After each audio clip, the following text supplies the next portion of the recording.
Hello, I'm Patrick Reames. I'm here in Essen, Germany with my partner, Gary Vasey. Gary? Yeah, how do you do, and welcome to Europe again. We're here visiting eWorld this week, the largest trade show in Europe, so we should have some interesting content come out of that. We thought we'd take this opportunity, since we don't get together that often, to use this to create a video to talk about the latest developments in the marketplace, bring viewers up to date on what we're seeing in terms of market developments. Gary, you want to kick off? I think we've seen some interesting stuff in terms of M&A. Yeah, the latest of which, of course, is more in your back neck of the woods in Texas. But before we talk about that, perhaps we'll just summarize what's happened in Europe so far. Back in Q4 of last year, we saw Powell from Scandinavia take Delta based in Switzerland. Now Delta were offering both an ETRM solution as well as a scheduling logistics solution. And I think going forward the focus is going to be more on the logistics scheduling solution than ETRM. And then we saw another interesting deal just before Christmas. Last time you were over here, in fact, was about the time it was announced. Sure. When Trayport acquired Contigo, forming Trayport Contigo.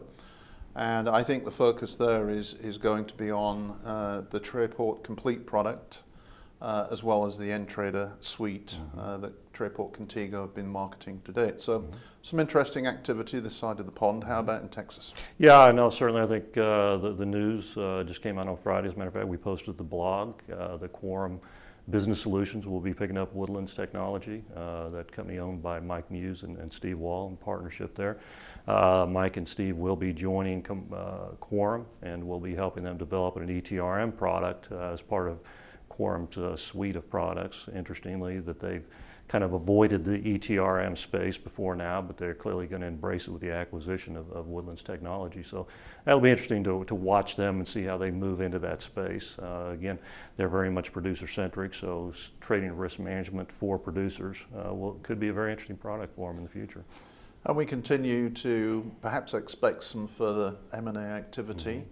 One place that perhaps we might see some M&A activity is in the agricultural softs arena, where I think at the last count we tracked about 25 different vendors and products across ags and softs, with several vendors having specific geographic, regional or commodity group focuses, like cotton or coffee, cocoa, sugar, etc. And it just seems as if there's a natural play there for someone to come along and start trying to pull some solutions together for a broader footprint. Yeah, it's a real fractionated market. We see a lot of specialists out there that have trouble moving across commodities. So I think it definitely makes sense for a company to go out there and try to create a portfolio of offerings in that space. So I think that's one of the trends that we're going to watch for as the year goes by. What else do we see in the marketplace? Well, of course, here in Europe, the big thing, in fact, I think it's this week, is the start of EMEA trade reporting. So that should have everybody busy and occupied, both on the vendor side and on the end user side. If you recall, the regulatory study that we did tended to suggest that all was not completely ready. Not a surprise. And so we will see over the next couple of 3 weeks how that goes.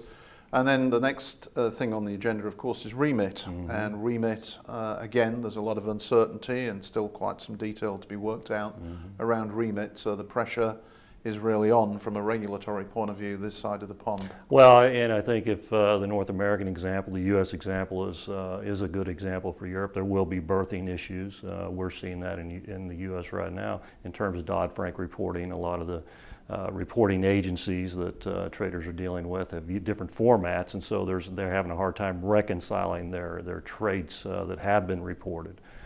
That's been an ongoing and really troublesome issue for a lot of North Americans right now. And I don't think the Europeans have learned from that experience. Well, probably not. It's amazing how few industries learn from each other.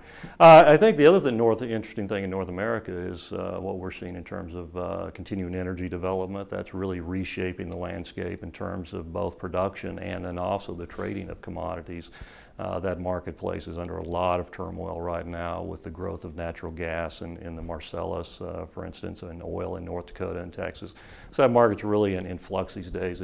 We should see some additional sales of technology to help to address that kind of turmoil as changes in the markets do drive sales.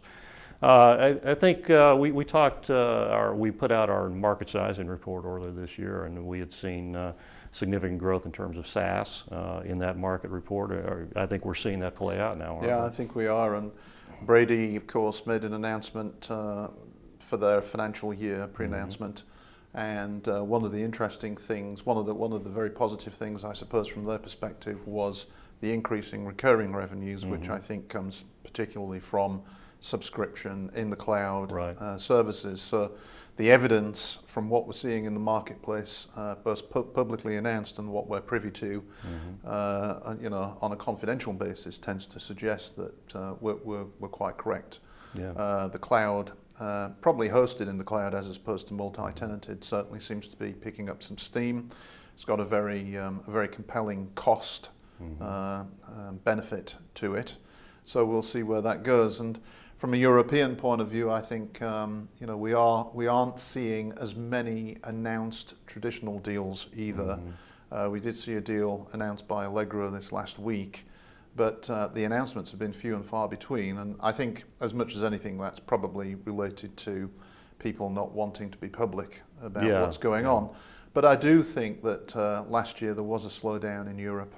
Well, I think clearly there's a slowdown everywhere. I think if you look at the results of the major vendors, that we get an inside view in some cases to results for some of these vendors, and clearly last year was flat to maybe up a couple of percent over 2012. And as we talk about the SaaS showing the accelerated growth versus the traditional, it's still, in terms of magnitudes, the traditional license is still about 8-to-1 over the SaaS licenses, so SaaS would have a long way to go. But clearly, the trend is towards SaaS deployment of software. Increasingly. Yeah, I think that that's something we're going to continue to see year over year. Anything else that we should touch on while we have the audience? No, I think that's probably everything, although I'm looking forward to visiting with all the vendors and industry participants this next couple of days here in Essen at eWorld. Yeah, and I think we'll have 1 or 2 more videos that come out of this event, and so look for those on our websites. That'd be CTRMcenter.com and CommodityTechnologyAdvisory.com, and so I guess that's for us. Yeah, cheers. Right. Thank you. Thanks for joining us. Bye-bye. Bye.